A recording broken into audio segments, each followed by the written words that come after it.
O nosso trabalho vai ser sobre a ODS 5, que é a igualdade de gênero, e o nosso tema é a licença parental igualitária e guarda compartilhada. Nós, Analice, Jéssica, Leonardo e Lucilene, fizemos várias pesquisas e algumas entrevistas sobre o caso para trazer para vocês a melhor explicação sobre o assunto.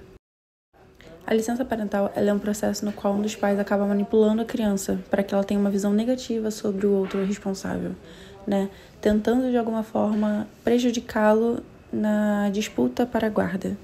Já a guarda compartilhada, ela pode ser uma forma de minimizar os efeitos da alienação parental, porque ela permite que a criança tenha um relacionamento saudável com ambos os pais, Se ele for dividido de uma forma justa, a criança consegue passar um tempo maior com o pai e com a mãe, Tendo bem dividida essas relações e desenvolvendo um maior afeto sobre ambos os pais, de forma que ela consiga ter uma boa relação com os dois, evitando assim a criação de qualquer tipo de sentimento de abandono de qualquer uma das partes.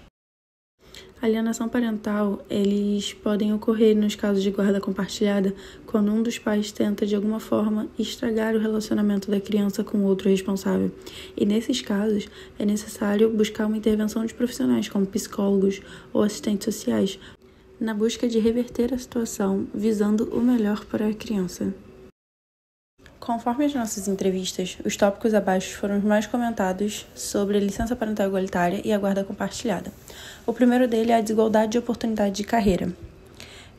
A licença parental igualitária ela pode resultar numa pausa prolongada na carreira de ambos os pais, predominantemente na carreira da mãe, porque geralmente é ela quem acaba parando sua carreira profissional para ficar em casa cuidando do filho, E pode afetar negativamente as suas oportunidades de progresso profissional, tanto para o homem quanto para a mulher.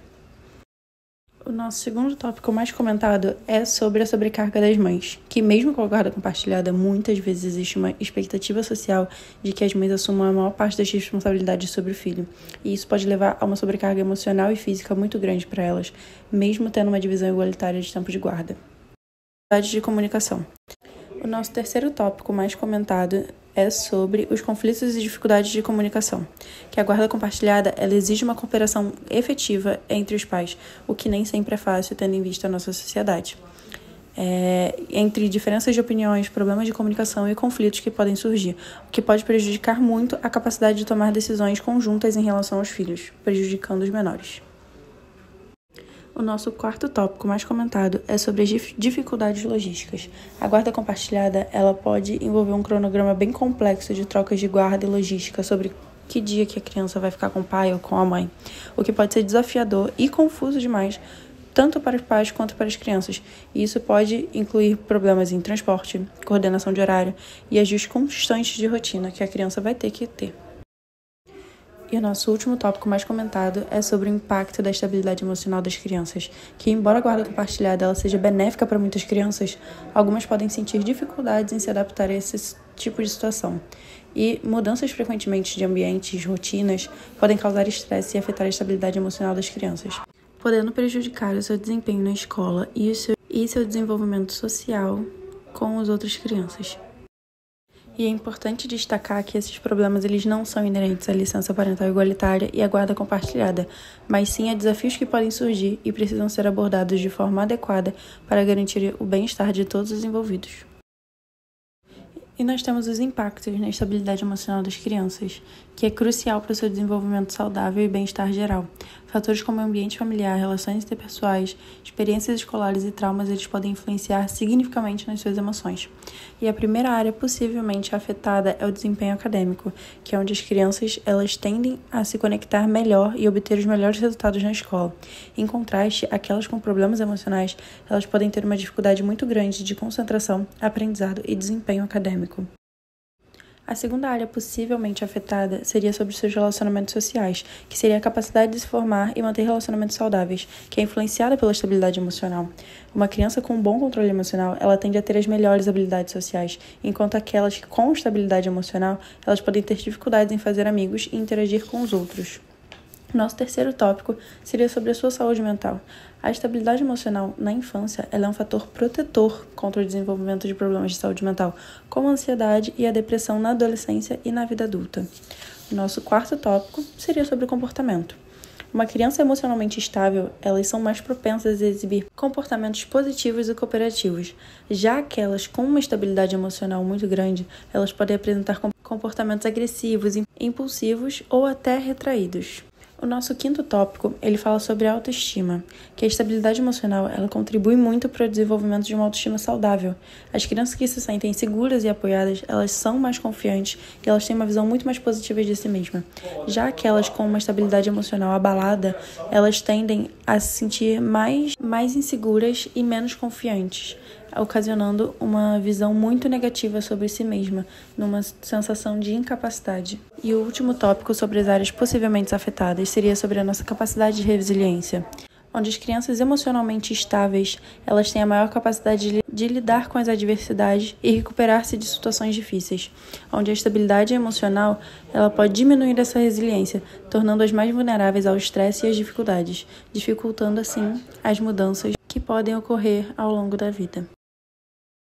Diante das nossas pesquisas e entrevistas, temos alguns recursos para solucionar o impacto na estabilidade emocional das crianças.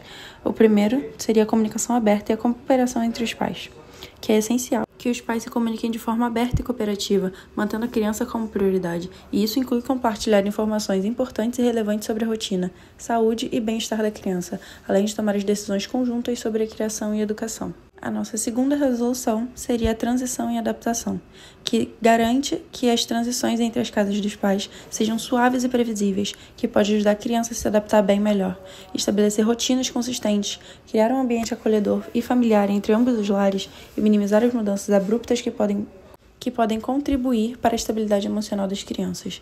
O nosso terceiro tópico de resolução seria promover apoio psicológico a todos, tanto para a criança quanto para os seus pais, que pode ser muito benéfico. E isso inclui sessões de aconselhamento familiar ou individual, onde a criança pode expressar os seus sentimentos e receber orientações adequadas para lidar com as mudanças.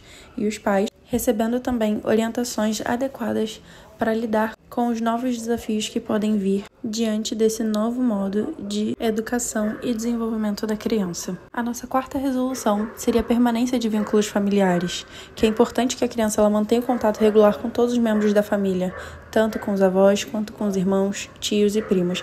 Isso pode ajudar a fortalecer os laços familiares e proporcionar um senso de continuidade e estabilidade emocional para a criança, onde ela não se sinta rejeitada ou esquecida por nenhum de seus parentes e familiares.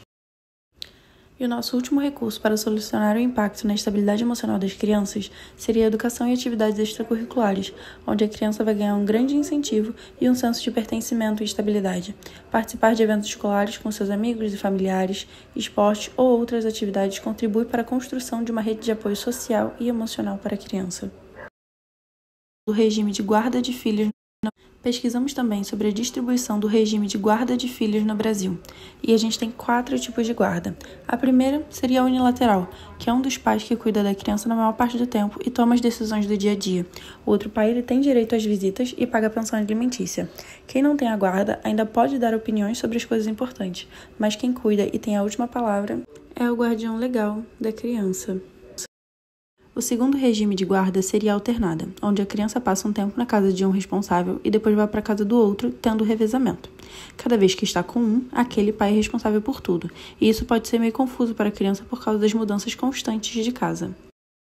O nosso terceiro regime, e mais comum, seria a guarda compartilhada, onde os pais dividem as responsabilidades e decisões sobre a vida da criança. Ela pode morar mais com um dos dois pais ou alternar entre as casas, mas as decisões importantes sempre são tomadas juntos. Isso ajuda a criança a ter contato equilibrado com ambos os pais. E o último regime seria a guarda nidal, onde a criança fica morando na mesma casa e os pais é que se revezam para morar com ela. Assim, a criança não precisa ficar mudando de casa o tempo todo. Esse arranjo é o menos comum, porque os pais precisam ter outras casas e conseguir se entender bem para que haja uma boa divisão de ambientes. Cada tipo de guarda tenta buscar o que é melhor para a criança, considerando a cooperação entre os pais e as necessidades da criança. E, por fim, através desse estudo sobre liderança parental igualitária e guarda compartilhada, podemos explorar a importância e os benefícios de ambos os pais estarem igualmente envolvidos na criação e no desenvolvimento dos filhos. Esse é um assunto que permite uma distribuição justa das responsabilidades parentais, contribuindo para um ambiente familiar mais harmonioso e equilibrado. Aprendemos que a guarda compartilhada, ela não só facilita a manutenção de vínculos afetivos entre os pais e os filhos, mas também ajuda com o bem-estar emocional e psicológico da criança. As pesquisas sugerem que as crianças com pais separados, que crescem em um regime de guarda compartilhada, tendem a apresentar melhores resultados em termos de adaptação social, desempenho acadêmico e saúde mental.